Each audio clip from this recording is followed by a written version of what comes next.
I'm Anish Pandey from BBA, third year, first semester.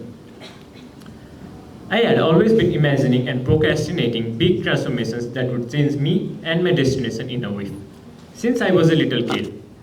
Since I was a little kid, I was waiting for the doors of Narnia to open up magically. But then I realized that I had the key to that door myself all along. Reading Atomic Habits illuminated me with the realization that I was mistaken and success is a sum of efforts repeated day in and day out.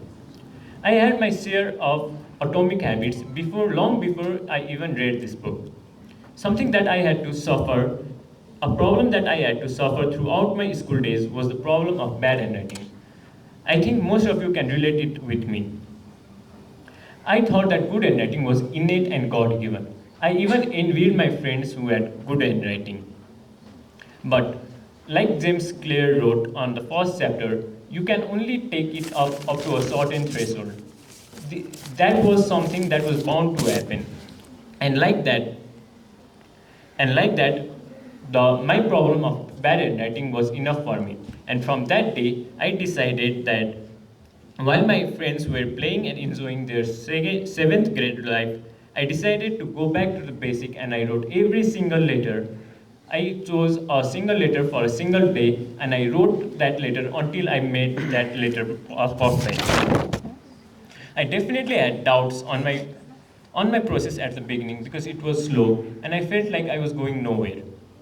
And just when I thought all my efforts were gone to waste, my teacher just simply just simply complimented on the way I wrote the letter D. All she said was, I like the way you write this letter D. But that was enough for me to move on forward. It was not much, but it was the first compliment on my writing. After that, I worked even harder and started feeling changes myself. And one day, my sister, who has probably the best handwriting I have ever seen, complimented me too.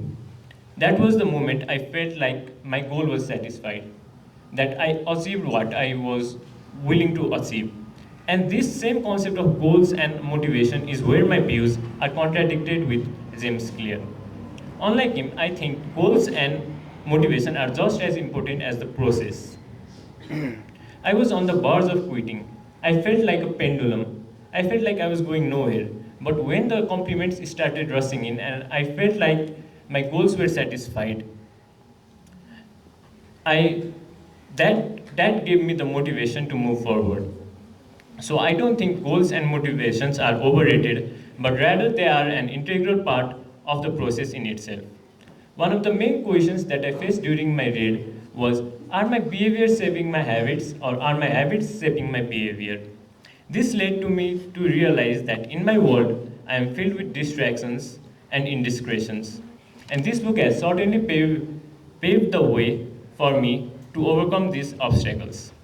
The only recommendation that I want to suggest James Clear on this book is to focus a bit more on the potential setbacks one might face during the formation of habits and maintaining those habits afterwards. I would like to end my review and my perspective with the quote from this book that motivated me the most. Every action you take is a vote for the person you tend to become. Thank you.